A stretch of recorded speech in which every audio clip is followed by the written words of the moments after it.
안녕하세요. 강성식 건강먹부입니다. 한 7개월 정도 된 것 같습니다. 이계호 박사님을 모시고 이번에는 요즘 제철인 토마토와 건강 관련해서 좀 여쭤보겠습니다.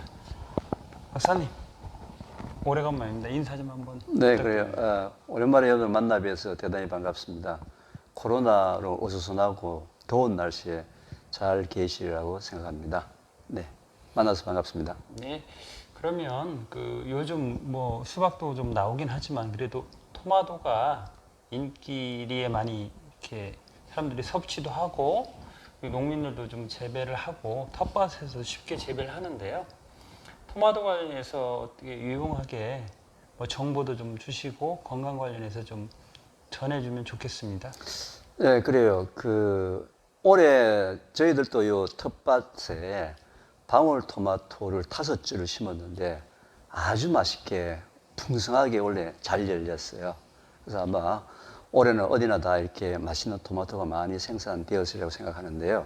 오늘은 토마토에 대해서 한번 알아보는 시간을 가지도록 하겠습니다. 교수님, 한 가지만 더, 토마토에도 색상이 여러 개 있는데 다 비슷하려나요?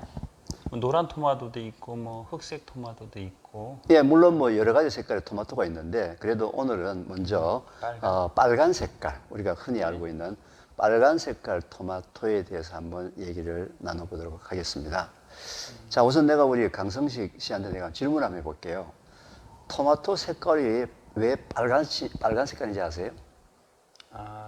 예전에 강의를 몇 번 들어봤습니다. 색깔이 있는 것들은 눈에 잘 띄어갖고 이렇게 한다고 그러는데 그 중에 어떤 특별한 항산화 물질 중에 빨간색을 띠는 것이 있어서 그런가요? 이제 제가 이런 강의를 어디에서 많이 하는데요.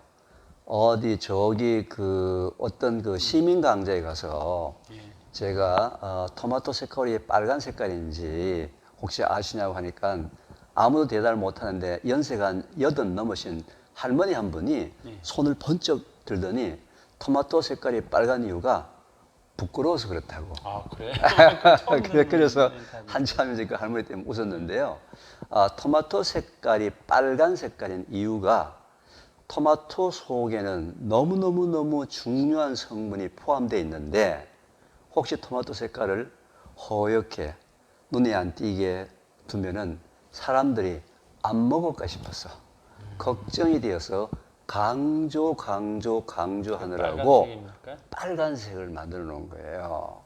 빨간색을 만들어 놓은 겁니다. 그래서 빨간색은 눈에 잘 띄잖아요. 그죠? 그래서 강조하기 위해서 이렇게 이제 되어 성분인데, 보통 이제 토마토 같은 경우를 우리가 식물이라 그러죠. 이 토마토 색깔이 빨갛게 된 이유 중에 하나가 뭐냐면은 토마토는 한번 보세요. 요즘 이 여름철에 뜨거운 여름철에 낮에 그 뜨거운 여름철의 열과 또 그 자외선을 어마어마하게 많이 받겠죠. 근데 동물 같으면은 그냥 피하면 될 텐데, 그렇죠? 어디 나무 숲이나 어디 피하면 될 텐데 식물은 자기가 움직이를 못하니까 피하지 못하죠. 피하지 못하기 때문에 그 뜨거운 햇빛과 그 강렬한 자외선으로부터 자기 스스로를 보호하기 위해서 보호 물질을 만드는 것들이 보통 색깔을 띠고 있는 거예요. 색깔을 띠고 있는 거예요. 색깔을 띠고 있는데 이 색깔을 띠고 있는 성분의 통칭해서 우리가 뭐라고 얘기하냐면은 그런 것들을 항산화 성분이 많이 포함되어 있다. 영어로는 antioxidant, 산화를 막아주는 물질이 매우 많이 포함되어 있다. 이건 토마토가 이 뜨거운 햇빛 밑에서 자기가 스스로 살아나가려고 그 자외선을 받아서 막 산화물질이 생긴 것부터 시작해서 자기 자신을 보호하려고 항산화 물질을 만들었다 이 말이죠. 근데 그때 만든 그 항산화 물질이 사람에게도 매우 좋습니다. 아까 조금 전에 이제 토마토 색깔이 붉은 색깔도 있지만 검은 색깔도 있고 뭐 다양한 종류의 색깔이 있잖아요. 노란색도 다양한 종류의 색깔이 있겠죠. 왜 다양한 종류의 색깔이 있을까? 사람들 중에는 또 빨간색을 싫어하는 사람이 있어요. 그렇게 또. 빨간색을 싫어하는 사람이 있어서 모든 사람의 취향에 맞춰서 이제 그 색깔마다 또는 뭐 꼭 토마토가 아니더라도 예를 들면 블루베리는 뭐 이렇게 그 보라색이잖아요. 그죠? 예, 진한 예, 진한 보라색이잖아요. 그래서 각각 색깔을 띠고 있는 그 성분들의 화학적 구조는 다 달라요. 예를 들면은 블루베리 속에 포함되어 있는 성분은 안토시아닌이라고 그래요. 토마토나 수박 속에 포함되어 있는 빨간 색깔의 항산화 물질을 라이코펜이라고 얘기합니다. 근데 우리가 이 화학 물질은 다 달라요. 구조는 다 다른데 기능은 어떤 기능? 비슷한 똑같은 기능. 노화방지, 항산화 기능. 기능, 항산화 기능. 칼라들이 예, 그래, 칼라들이. 예. 그래서 이제 붉은 색깔을 띠고 있는 이 토마토도 그 속에 자기 스스로 이제 이게 보호하려고 생성된 물질인 걸 라이코펜이 사람에게도 항산화 물질이 되어서 우리 인체에 굉장히 좋다는 거예요. 그러면 우리 인체에 항산화 물질이라는 것이 어떻게 좋은지 한번 보면 말이죠. 우리 성식 씨도 스트레스 많이 받죠? 봤지요? 그죠? 사람이니까. 농민들 스트레스 제일 많이 받을 때가 뭐예요? 농사가 안 될 예, 때. 뭐 그죠? 그게 크죠. 예. 그죠? 농사가 안 될 때. 그죠? 뭐 벌레가 많이 이제 생겼다든지 네. 또는 뭐 비가 많이 왔다든지 뭐 해서 이제 수확을 못 한다든지 해서 또 스트레스를 받을 거고 또 수확을 너무 많이 해서 풍년이 되어서 그죠? 허리 아프죠? 스트레스 받고 네. 그죠? 그다음에 요즘 또 이 시골에서 농사 짓는 분들이 제일 큰 문제가 뭡니까? 인력을 구할 수가 없어요. 그것도 그죠? 스트레스입니다. 돈을 주고도 사람을 구할 수 없을 정도로 지금 시골에 농사 짓는 사람이 없다 이 말이에요. 이런 게 모든 게 스트레스다 이 말이에요. 그죠? 네. 자, 사람들이 이제 스트레스를 받았는지 안 받았는지는 병원에 가게 되면 소변이나 혈액 검사를 해요. 혈액 검사를 해서 소변이나 혈액 속에 생긴 활성산소의 농도를 측정합니다. 활성산소. 그래서 활성산소가 많이 생겼으면 당신은 스트레스를 많이 받았습니다. 라고 이제 병원에서 이제 이렇게 진단을 내리는 거예요. 근데 보통 이제 스트레스를 받는다 하게 되면은 가장 한국 사람들이 스트레스 푸는 방법으로 뭘 가장 많이 사용할까요? 스트레스요? 예. 보통 스트레스 뭘로 풀어요? 술, 그렇죠. 커피, 그냥 한잔 하죠. 담배, 그죠? 뭐, 예. 한잔 하죠. 그죠? 예. 아니면 뭐 운동을 좀 그렇죠. 한다는 운동을 사람도 한다든지 있고, 예. 뭐 잠을 잔다든지 여행을 한다든지 먹는 사람도 있고 그렇죠. 막. 먹는 사람도 있고 뭐 책을 본다든지 뭐 하여튼 다양한 방법으로 스트레스를 해소하는데 그 지금 현재 여러분들이 하고 있는 그 스트레스 해소 방법은 그렇게 큰 효과가 없어요. 그건 심리적으로는 효과가 있는데 내가 스트레스 받아서 생긴 내 몸에 생긴 활성산소는 그대로 있다 이 말이에요. 그대로. 그래서 이 활성산소는 화학적으로 산성이에요. 산성인데 이 산성을 중화시키려면은 뭐가 있어야 돼요? 알카리가 있어. 알칼리, 항산화 물질이 있어야 되겠죠. 이게 바로 색깔을 띠고 있는 토마토 속에 포함되어 있는 빨간 색깔의 성분인 라이코펜이라든지 이런 성분이 바로 내가 스트레스 받아서 생긴 활성산소를 화학적으로 중화를 시킨단 말이에요. 그래서 우리가 보통 이제 스트레스를 받았다 하게 되면 술부터 드시지 마시고 먼저 토마토 같은 색깔 있는 과일을 먼저 하나 좀 먹으면은 우리 몸속에서 소화가 돼서 2시간이면은 그 항산화 성분이 어디로 갈까요? 혈액 속으로 들어가서 2시간 전에 내가 스트레스 받아 생긴 활성산소를 직접 중화를 시킨단 말이죠. 그러고 난 다음에 그 다음에 술을 한잔 하시든지 책을 읽든지 그게 훨씬 현재 지금 좋겠네. 스트레스 해소를 하는 방법을 하셔도 좋다는 거죠. 왜냐하면 일단 스트레스를 받아서 생긴 활성산소를 먼저 화학적으로 중화를 시켜주는 방법은 토마토와 같은 색깔 있는 채소를 먼저 먹어주는 게 좋다 이 말이에요. 무슨 얘기 아시겠죠? 그죠? 네. 자, 예. 근데 이제 한 가지 이제 문제가 생겼어요. 어떤 문제가 생겼냐면요. 아까 이제 뭐 안토시아닌도 얘기했고 색깔 띄고 있는 보라색 안토시아닌도 얘기했고 빨간색 라이코펜도 얘기했잖아요. 예. 근데 이것들 중에 이 라이코펜은 지용성이에요. 지용성. 기름에만 녹아요. 그래서 그냥 토마토를 우리가 날골로 그냥 생식을 하게 되면은 이 라이코펜 성분이 우리 몸속에 들어서 거의 흡수가 되잖아요. 흡수율이 아주 낮은 흡수율이 거죠. 매우 낮아요. 낮아가지고 그냥 대변 속으로 그냥 빠져나가거나 아니면 오히려 장수에서 거품을 이렇게 발생시키는 거예요. 자, 이제 제가 조금 전에 이제 스트레스를 받게 되면은 색깔 있는 채소, 특히 토마토 같은 걸 드십시오 했는데 문제는 이게 지용성인지 수용성인지를 또 알아야 돼.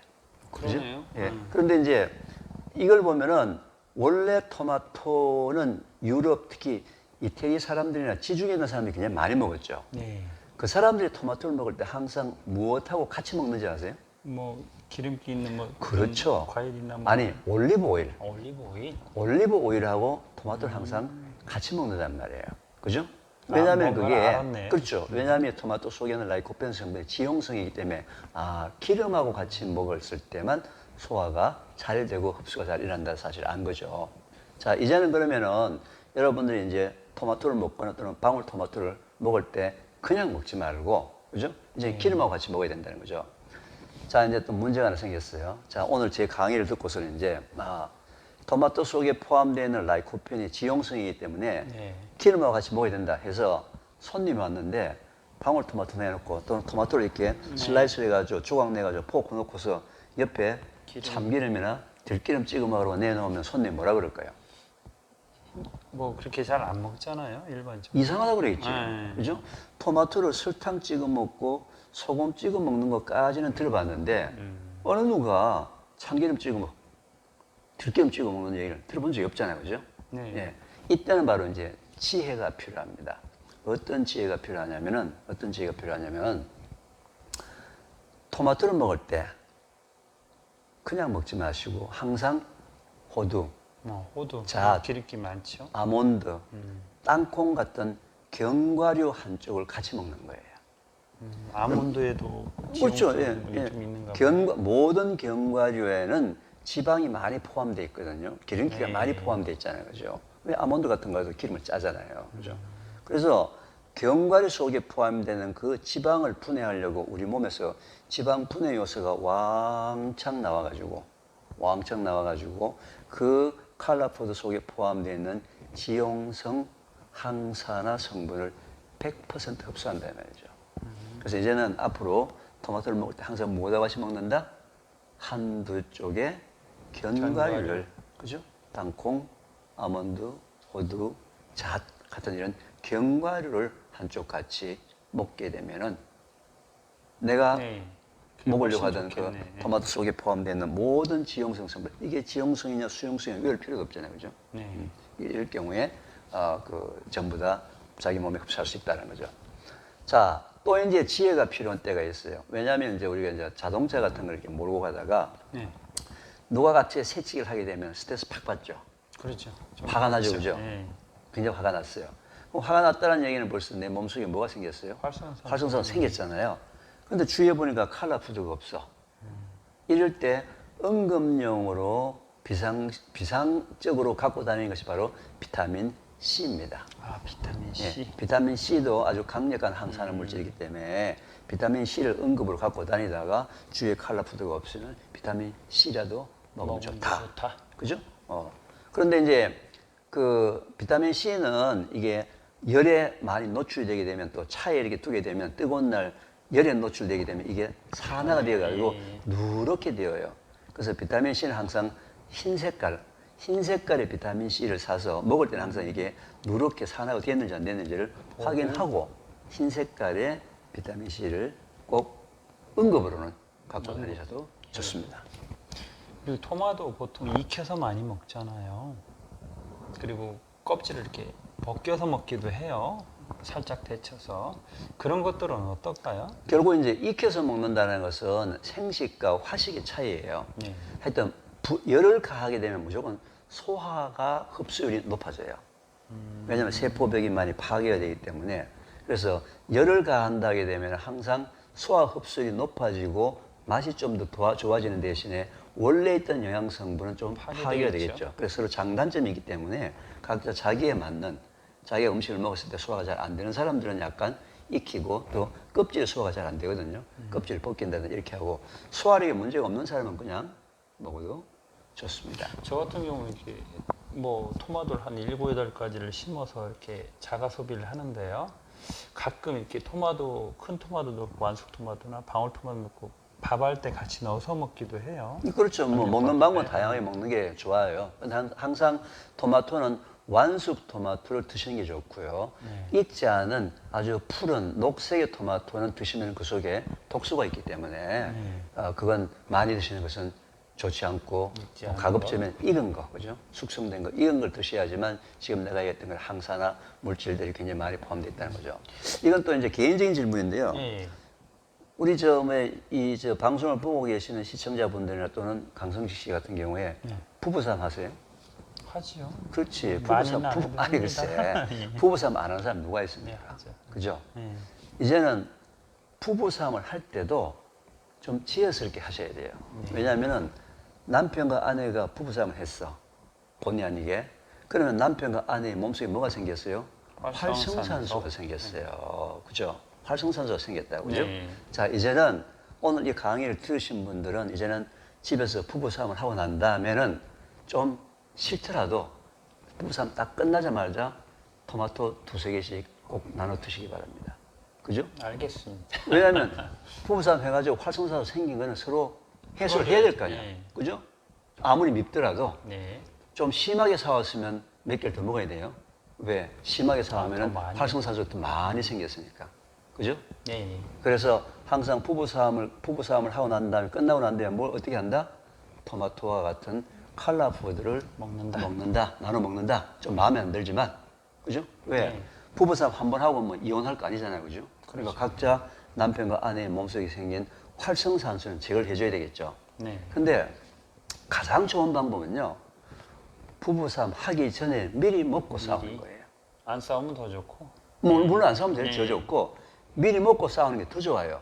싸우고 난 다음에 먹는 것보다는. 왜냐하면은 이 칼라푸드를 먹게 되면 우리 위 속에서 소화돼서 혈액 속으로 들어가는데 2시간이 걸려요. 2시간. 그럼 2시간 동안에 활성산소가 돌아다니면서 나쁜 짓을 한다 이 말이에요. 그러겠죠, 아무래도. 그렇죠? 그래서 미리 먹으면은 미리 칼라푸드, 토마토와 같은 것을 미리 먹게 되면은 항산화 물질이 혈액 속으로 돌아다니고 있겠죠. 네. 그렇게 하는데 싸우게 되면 뭐예요? 활성산소가 들어오자마자 바로 즉각 중화가 되겠죠. 그 항산화 물질이 이렇게 돌아다닐 때는 큰 뭐 인체에 해는 문제가 없는가 없어요. 보죠. 예. 그래서 보통 그렇게 되려면 몇 시간 전에 먹고 싸워야 될까요? 2시간 2시간, 최소한도 그렇죠? 최소한 2시간 전에 제가 이제 이렇게 얘기하면은 사람들이 막 이제 이게 그게 뭐냐? 이게 이제 사는 지혜라는 거예요. 이 모든 세상에 색깔 있는 것들도 다 그렇게 우리한테 지혜스럽게 살게 되면 우리 인체에 다 좋다는 거예요. 그죠? 자, 우리가 키우는 그 텃밭에 키우는 작물 중에서 네. 식물 중에서 단위그램당 비타민 C 양이 제일 많은 식물이 뭔지 아세요? 텃밭 키우는 작물 중에서? 뭐 시금치? 아니에요. 토마토, 고추예요, 고추. 고추. 예. 고추가 그렇게 많아요? 네, 오이 고추, 아사히 고추도 고추, 잘 먹는데. 아사히 고추, 오이 고추 같은 게 있죠, 그죠? 이게 안 매워도. 안 매워도 예. 단위그램당 비타민 C가 가장 많은 거예요. 가장 많은 거예요. 근데 또 좋은 이 장면이네. 오이는, 이 또 고추는 그 속에 비타민 C만 있는 것이 아니고 비타민 C 이외에 수백 가지의 모든 물질들이 다 포함이 되겠죠. 이런 걸 일컬어서 전체식이라고 얘기하는 거예요. 전체식. 전체식. 아까 비타민 C의 정제는 뭐예요? 그건 정제식이에요. 그건 응급용이고 항상분. 그거보다 더 좋은 게 뭐라고요? 고추. 네, 전체식. 그죠? 네. 아직도 늦지는 않았을 것 같은데 지금도 아마 주위에 다니보면은 농원이나 이런 데서 고추 모종을 아직 팔걸요 아마? 뭐 직접 심어도 그게- 되지만 구해서 그죠? 먹기가 수월해요. 보통 내 식구 같으면은요 그 300원짜리 고추 모종 또는 200원짜리 고추 모종도 있고 500원짜리 고추 모종도 있어요. 그거 한 4그루만 또는 3그루만 한 사람 앞에 한 그루씩만 키우면은 비타민 C는 비타민 C는 해결된다 이 말이죠. 그죠? 근데 또 이제 제가 이렇게 얘기하면 저희는 아파트 사는데요. 그럼 아파트 베란다에 화분에다가 고추 모종 4개만 심어놓게 되면 4줄만 심어놓게 되면 1,000원만 투자해서 4줄만 심어놓게 되면은 그해 여름철에 그 가족의 스트레스 문제는 해결할 수 있다는 거죠. 얼마나 좋아요 또 부부싸움 하고 난 다음에 후닥닥 그죠? 그 베란다에 싸우든 안 싸우든 한 끼에 한 3개에서 5개 정도 큰 그 오이고추처럼 되는 거 아사기 고추, 미인 고추라고 하는데 그걸 주로 먹는 편이거든요. 직접 재배해서. 네. 그래서 잘 하여튼 되는 오늘 뭐 이 토마토에 관련된 내용이지만서도 여러분들이 토마토 하나만을 가지고 이렇게 하실 게 아니라 하여튼 색깔 있는 채소, 특히 토마토를 비롯해서 오늘 지용성이기 때문에 견과류와 같이 먹는 것이 좋다. 그리고 스트레스 받았을 때는 꼭 토마토와 같은 컬러푸드를 드시는 것이 좋다. 뭐 이런 가지만, 얘기를 제가 강의를 말씀드리겠습니다. 두 가지만 더 여쭤볼게요. 그 보통 토마토를 먹을 때 데쳐서 이렇게 먹기도 하지만 데치기도 하고 그리고 이렇게 주스나 갈아서 먹어요. 즙만 짜면 전체식으로. 그 갈아서 먹을 때도 역시 뭐 생으로 갈았을 때는 아까 말했던 견과류하고 같이 갈아서 먹는 게 훨씬 흡수율이 좋겠네요. 어때요? 저는 이제 갈아서 먹을 때 바로 먹을 때는 괜찮아요. 네. 근데 그거를 보관을 해서 보관? 먹을 경우에는 문제네. 견과류를 미리 갈아서 보관하는 것은 저는 추천하지 않습니다. 먹을 만큼만? 왜냐하면 견과류도 이제 지방이 많기 때문에 빨리 산패가 일어나요. 산패가 일어나기 때문에 견과류는 먹을 때만 분쇄시켜서 먹고 이게 토마토하고 견과류 같이 갈아서 냉장고에 넣고서 뭐 하루 이틀, 3일, 4일 먹는 것은 저는 추천하지 않습니다. 토마토는 토마토대로 또는 견과류는 견과류대로 먹을 때만 견과류를 그냥 드시는 것을 저는 추천합니다. 그 아까 이제 보통 토마토를 본인이 따서 이제 재배해서 먹을 때는 빨갛게 잘 익은 놈을 보통 취해서 먹는데 이렇게 주문해서 먹거나 할 때는 좀 덜 익은 것도 같이 섞여 온단 말이에요. 그건 완전히 빨갈 때까지 기다렸다 먹는 게 훨씬 좋겠네요. 그렇죠. 뭐 하루 이틀 좀 이렇게 뒀다가 후 숙성을 시켜서 드시는 것이 이 라이코펜 성분으로 볼 때는 훨씬 더 유리하겠죠. 그리고 이제 일반적이는 않지만 그 푸른 토마토를 가지고 덜어 이렇게 장아찌나 이렇게 해서 드시는 분이 있어요. 그때는 좀 주의를 해야 되겠네요. 그냥 주의라고 보다도 하여튼 많이 먹느냐 작게 먹느냐에 대한 문제다 그 이거죠. 차이? 그렇죠. 뭐든지 간에 나쁜 성분이 포함돼서 조금 먹는 건 관계없어요. 그걸 많이 먹었을 때 또 장기간 먹었을 때 문제가 생기기 때문에 한두 개 먹는 거 가지고 전혀 문제가 없어요. 한 끼 정도 먹고 이런 건 문제가 없는데 과량을 장기간 먹는 부분들은 저는 추천하지 않습니다. 예, 알겠습니다. 오늘도 바쁘실 텐데 특별히 시간 내주셔서 감사드리고요. 오늘 강성식 건강 먹거리는 이계호 박사님 모시고 토마토에 대해서 더 알아봤습니다. 다음에 기회가 있으면 다른 주제로 또 알아보겠습니다. 오늘 엄청 바쁘신데 제가 특별히 부탁을 드렸습니다. 너무 오래 못 뵙고 해서 어쨌든 오늘 좋은 말씀 나눠주셔서 감사드립니다. 네. 이상으로 마치겠습니다. 감사합니다.